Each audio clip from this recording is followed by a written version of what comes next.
నమస్తే. Welcome to our channel. Senior journalist Damu Balaji garu ఉన్నారు. వారితో మాట్లాడదాం. సార్ నమస్తే సార్. నమస్తే. శ్రీతేజ్ ఫాదర్‌కి నిన్న 'పుష్ప' టీమ్ అంటే Allu Arjun and producers and directors వాళ్ళందరూ కలిపి 2,00,00,000 ఇచ్చారు అని తెలుస్తుంది సార్. అంటే ఇది ఎటువైపు వెళ్తుంది? ఇలా చేయడం వల్ల కేస్ నుంచి బయటపడే అవకాశం ఉంటుందా? లేదు అసలు ఎందుకని వీళ్ళు సడెన్‌గా చేంజ్ అయింది కదా సార్. యాహ్! నిన్నటి వరకు ఇష్యూ వేరేలా నడిచింది. నిన్న చూస్తే సడెన్ చేంజ్ కనిపించింది కదా! సో అసలు దీన్ని ఎలా తీసుకోవాలి sir? Yeah! 'Dil Raju' enter అయినాక హ్మ్. సీన్‌లో మార్పొచ్చింది. రెండోది కొంత ఘర్షణ వాతావరణంలోకి వెళ్ళిపోయింది. అంటే ప్రభుత్వానికి, అల్లు అర్జున్‌కి. దాని తర్వాత కాంగ్రెస్ పార్టీ వర్సెస్ అల్లు అర్జున్. హ్మ్. Congress party versus Telugu cinema industry. హ్మ్. ముఖ్యంగా ఆంధ్రప్రదేశ్‌కి సంబంధించిన తెలుగు సినిమా ఇండస్ట్రీ. తెలంగాణది కాదు. సో, అలాగా మారిపోయింది యాక్చువల్‌గా. Okay sir. నిన్న హ్మ్. మొన్న ఎమ్మెల్యే గూడా డెడ్‌లైన్ గూడా పెట్టాడు ఆయన. తర్వాత గాలి వినోద్ కుమార్, ప్రొఫెసర్ గాలి వినోద్ కుమార్ ఆయన సంక్రాంతి లోపల తెలుగు సినిమా వాళ్ళు వెళ్ళకపోతే మేము ఉస్మానియా యూనివర్సిటీకి సంబంధించిన స్టూడెంట్లతో వచ్చి దాడులు చేస్తామని గూడా ఆయన ప్రకటించాడు. హ్మ్. ఇలాగా అంటే నిజానికి దానికి దీనికి ఏమీ సంబంధం లేదు. అల్లు అర్జున్ ఒక థియేటర్‌కి తన సినిమా చూడ్డానికెళ్ళాడు. అవును సార్. అక్కడ తొక్కిసలాట గూడా కాదు నిజానికి. హ్మ్. ఆహ్, క్రౌడ్ ఎక్కువ అవ్వడంతో ఆమె ఊపిరి ఆడక సఫోకేషన్‌తో ఆమె చనిపోయింది. బాబు సీరియస్ అయింది. అది జరిగింది. దీంట్లో అల్లు అర్జున్ తప్పుందా లేదా అనేది కోర్టు ఆల్రెడీ కేసుంది. పోలీసులు ఇతను తప్పుంటే కేసుని టైట్‌గా సాక్ష్యాలతో నిరూపిస్తే అల్లు అర్జున్‌కి శిక్ష పడుతుంది. హ్మ్. ఏదేమైనా అల్లు అర్జున్ అండ్ ప్రభుత్వం లేదా పోలీస్ వ్యవస్థ వీళ్ళిద్దరి మధ్య కోర్టులో తేలాల్సిన వ్యవహారం అది పబ్లిక్‌లోకి వచ్చేసింది. పబ్లిక్‌లో అల్లు అర్జున్‌ని దోషిగా నిలబెట్టాలని కాంగ్రెస్ పార్టీ కావచ్చు, ప్రభుత్వం కావచ్చు హ్మ్. చేసింది. ఎందుకంటే ఎప్పుడు లేని విధంగా అల్లు అర్జున్ తప్పు చేశాడని నిరూపించడం కోసం పోలీస్ డిపార్ట్మెంట్ కూడా వీడియోలు రిలీజ్ చేయడం, ప్రెస్ మీట్లు పెట్టడం, మీరే జడ్జి చేసుకోండి, జడ్జ్ యువర్ సెల్ఫ్ అని వీడియోలు పెట్టడం. ఇవంతా ఏందంటే పబ్లిక్‌లో అల్లు అర్జున్ దోషి. అంటే కోర్ట్ ఏమి తేల్చలేదు ఇంకా. కోర్టు బెయిల్ ఇచ్చింది. ఇంకా అసలు చార్జ్ షీట్ గాని ఏమీ లేదు.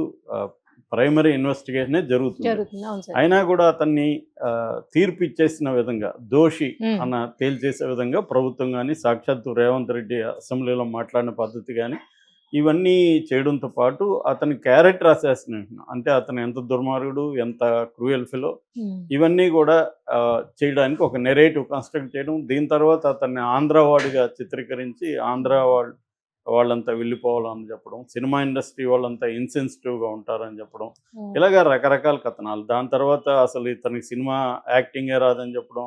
తర్వాత ఆ సినిమాలో ఏమేమి తప్పులున్నాయి, హ్మ్. పోలీసులను కొడుతున్నారు, ఇంకోటి ఒక స్మగ్లర్ అని చెప్పడం.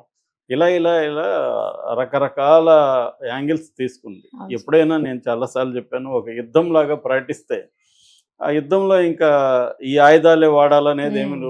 ఉండదు. విచక్షణ ఏముండదు. అవును సార్. మనం ఎన్ని రకాలుగా ఊహించని పద్ధతులంతా కూడా అటాక్ జరుగుతుంది. హ్మ్. సో, ఈ రెండోది ఏంటంటే అనీవెన్ బ్యాటిల్ ఇది. ప్రభుత్వం ఒక వ్యక్తిని తలుచుకుంటే, ఆ వ్యక్తి ఎంత పెద్దయినా కూడా, హ్మ్. ఆ వ్యక్తికి ఏమన్నా వ్యవస్థల్లో పట్టుంటే తప్ప, ఆ వ్యక్తి ప్రభుత్వాన్ని ఢీకొనడం కష్టం. హ్మ్. వ్యవస్థల్లో పట్టుండే ప్రతిపక్షాలు కొంతవరకు ఢీకొనగలుగుతాయి ఆ! అధికార అవును సార్. పక్షాన్ని. హ్మ్. ఇప్పుడు జగన్‌ని ఇబ్బంది పెడుతుంది అక్కడ కూటమి ప్రభుత్వం. జగన్ హ్మ్. ఎదుర్కోగలుగుతున్నాడు. గతంలో జగన్ ఇబ్బంది పెట్టినప్పుడు చంద్రబాబు ఎదుర్కోగలిగాడు. ఇక్కడ అంతే. రేవంత్ రెడ్డి ఎదుర్కోగలిగాడు. హ్మ్. అంటే పొలిటికల్ పార్టీ ఒక వ్యవస్థ తనకి కొన్ని వ్యవస్థల్లో తనకు పట్టు ఇవన్నీ ఉంటాయి. హ్మ్. కానీ వ్యక్తిగా అల్లు అర్జున్ ఎంత పెద్ద హీరో ఈ మధ్య కాలంలో ఆయన పాన్ ఇండియా అయ్యాడు గానీ మామూలుగా అయితే అతను ఒక one of the star heroes in Telugu. అవును సార్. సో, ఆయనకి ఒక ప్రభుత్వాన్ని ఎదుర్కొని, పోలీస్ వ్యవస్థని ఎదుర్కొనే పరిస్థితి ఉండదు. సో, అందుకని అతను గూడా ఫ్యామిలీ గూడా సైలెంట్ అయిపోయారు. సో, ఇది ఇలాగా మనం ఢీకొనడం వల్ల అదేదంటారు పొట్టేలు కొండ అనే హ్మ్. సామెత ఉంది. అవును పొట్టేలెళ్లి సార్. కొండను ఢీకొంటే, పొట్టేలుకే నష్టం కొండకి అవును కాదు. సార్. సో, అవును. ప్రభుత్వం కొండ లాంటిది. దాన్ని ఢీకొంటే వీళ్ళకి నష్టం గదా! ఢీకొనాలని గూడా అనుకోలేదు. అవును అది సార్. అలాగా అయిపోయింది. యాక్చువల్లీ రాజు తలుచుకుంటే దెబ్బలకు ఆ! కొదవ అదే. అంటారు కదా! హ్మ్. యాహ్! ఆ విధంగా ఇప్పుడు రెండోదేందంటే ఇప్పుడు 'దిల్ రాజు' గూడా ఇంత వేగంగా ఎందుకు కదిలాడంటే ఆయన సమస్య హ్మ్. ముడిపడింది. ఎందుకంటే ఈయన రేవంత్ రెడ్డి మరి కోపంలో అన్నాడా, ఏమన్నాడో తెలీదు గానీ అసెంబ్లీలో అసలింకా ఆహ్, ఈ ప్రీమియర్ షోస్. వీళ్ళకిచ్చే బెనిఫిట్ షో హ్మ్. ఇంకా నేను సీఎంగా ఉండేంత వరకు హుహు. బెనిఫిట్ షోలు ఇవ్వను. తర్వాత ప్రత్యేక షోలుండవు. టికెట్ రేట్లు పెంచను. అనేది సీఎంగా ఉన్నంత వరకు అని ఆయన ఒక ప్రతిజ్ఞ చేసినట్టుగా డిక్లేర్ చేసేసారు. దాంతో ఇప్పుడు అందరికంటే భయం ఎవరికంటే దిల్ రాజు సినిమాలు 3 ఉన్నాయి. గేమ్ చేంజర్ ఒకటి రామ్ చరణ్తో, తర్వాత సంక్రాంతికి వస్తున్నామని వెంకటేష్ సినిమా ఒకటి, తర్వాత డాకు మహారాజులో కూడా ఈయన పెట్టుబడులు ఉన్నాయి. సో ఈ 3 సినిమాలకి కానీ ఇప్పుడు ఈ వసతులు లేకపోతే ఈ బెనిఫిట్స్ రాకపోతే ఆయనకి కనీసం 30-40 కోట్లు లాస్ వచ్చే అవకాశం ఉంది. పైగా గేమ్ చేంజర్లో ఆల్రెడీ భయం ఉంది. ఎందుకంటే 500 కోట్ల సినిమా అది, దానికి ఏం బడ్జెట్ రాలేదు. ఈ పుష్ప వల్ల కూడా, పుష్ప 2 ఈ అల్లు అర్జున్ గొడవ వల్ల కూడా దానికి బడ్జెట్ రాకుండా పోయింది. ఇప్పటికి కూడా పుష్ప 2 రూల్ చేస్తూనే ఉంది ఇండియా వైజ్గా. ఆల్రెడీ 1800 కోట్లు అంటే ఈ రోజు డిక్లేర్ అవుతుంది. బాహుబలి 2ను కూడా దాటేసింది. ఇంకా ఉండేది దానికి ఒక అమీర్ ఖాన్ దంగల్ సినిమా ఒకటే పోటీ ఉంది. దంగల్కి 2000 కోట్లు వచ్చాయి. అది కూడా క్రాస్ చేస్తే ఇప్పటివరకు హిస్టరీలో 2000 కోట్లు దాటి కలెక్ట్ చేసిన ఏకైక సినిమాగా పుష్ప 2 నిలిచిపోతుంది. సో ఈ నేపథ్యంలో గేమ్ చేంజర్ ఆల్రెడీ శంకర్ ఫ్లాప్లో ఉన్నాడు, ఫామ్ లేదు. ఆల్రెడీ ఇండియన్ 2 ఎంత దారుణమైన ఫ్లాప్ వచ్చిందో చూశారు. అందువల్ల శంకర్ ఈ సినిమా హిట్ అవుతుందా లేదా అని ఒక భయాందోళన అయితే ప్రొడ్యూసర్గా దిల్ రాజుకు ఉండే అవకాశం ఉంది. సో ఈ నేపథ్యంలో రెండోది ఏంటంటే దిల్ రాజు ఓన్లీ ప్రొడ్యూసరే కాకుండా డిస్ట్రిబ్యూటర్ కూడా అనేక సినిమాలు చేస్తుంటాడు. ఆల్రెడీ ఆయనకి మైత్రి మూవీస్, సితార్ మూవీస్ లాంటి వాళ్ళు ఇటు ప్రొడక్షన్లోనూ ఇటు డిస్ట్రిబ్యూషన్లో కూడా పోటీ ఇస్తున్నారు. సో ఇక థియేటర్ వ్యవహారాల్లో కూడా దిల్ రాజుకి పోటీగా మైత్రి మూవీస్ కూడా థియేటర్ రంగంలోకి దిగిపోయే పరిస్థితి కనిపిస్తుంది. సో అన్ని విధాల టఫ్ సిచ్యువేషన్ దిల్ రాజుకు ఉంది. సో దాంతో ఈయనేమో అవన్నీ ఆవేశంలో ఇచ్చాడా మరి ఆలోచించి ఇచ్చాడు తెలియదు, కానీ ఇచ్చేసాడు, అసెంబ్లీలో ఇచ్చాడు. దాంతో మంచి రెస్పాన్స్ కూడా వచ్చింది రేవంత్ రెడ్డికి. ఈ విషయంలో మాత్రం ప్రజల నుంచి కానీ థియేటర్ ఎగ్జిబిషన్ సెక్టర్ నుంచి కానీ మంచి మద్దతు వచ్చింది.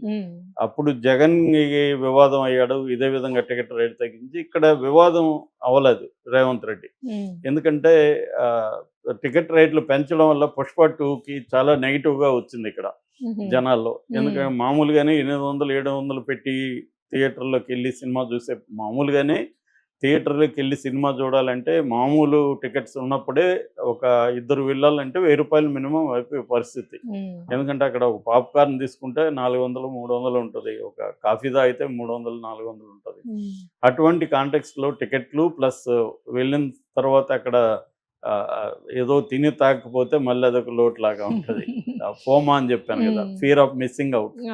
సో ఆ fear of missing out feeling ఉంటుంది. సో ఈ కాంటెక్స్ట్లో దిల్ రాజు ఇప్పుడు రంగంలో దిగాలి. దిల్ రాజు దిగాలంటే ముందు ఈ సమస్యను సాల్వ్ చేయకుండా సినిమా ఇండస్ట్రీ సమస్యల్ని సాల్వ్ చేయమని అడగలేడు దిల్ రాజు, ముందు ఇది సాల్వ్ చేయాలి. అందుకని దిల్ రాజు రంగంలోకి దిగి ఏదో ఒక ఒప్పందం కుదిరినట్టుగా అర్థమవుతుంది. ఈ ఒప్పందం ప్రకారం ముందు మీరు వాళ్ళకి 10-20 కాదు, కొంత సబ్స్టాన్షియల్ అమౌంట్ ఇవ్వండి అని ఒక ఫిక్స్ చేసినట్టుగా తెలుస్తుంది. సుకుమార్ 50 లక్షలు, ప్రొడ్యూసర్లు 50 లక్షలు, అల్లు అర్జున్ 1 కోటి రూపాయలు, మొత్తం కలిపి 2 కోట్లు. Pushpa team producer, director, hero కలిపి 2 కోట్ల డబ్బుల్ని ఫిల్మ్ ఛాంబర్కి ఇచ్చినట్టుగా చెప్తున్నారు. ఎందుకంటే ఫిల్మ్ ఛాంబర్ ఇప్పుడు ఈ అబ్బాయికి సంబంధించి సినిమా ఇండస్ట్రీ దగ్గర ఫండ్స్ కలెక్ట్ చేస్తుంది. ఈ 2 crores కాకుండా ఆల్రెడీ మన కోమటిరెడ్డి వెంకటరెడ్డి సినిమాటోగ్రఫీ మినిస్టర్, ఆయన సొంత ఫౌండేషన్ నుంచి, వాళ్ళ బాబు పేరుతో పెట్టిన ఫౌండేషన్ నుంచి ఆయన సొంత డబ్బులు 25 లక్షలు ఇచ్చాడు. గవర్నమెంట్ నుంచి అయితే ఇప్పటికేమీ లేదు. సో ఇండస్ట్రీ నుంచి కలెక్ట్ చేస్తున్నారు, కేవలం పుష్ప 2 వాళ్లే కాకుండా.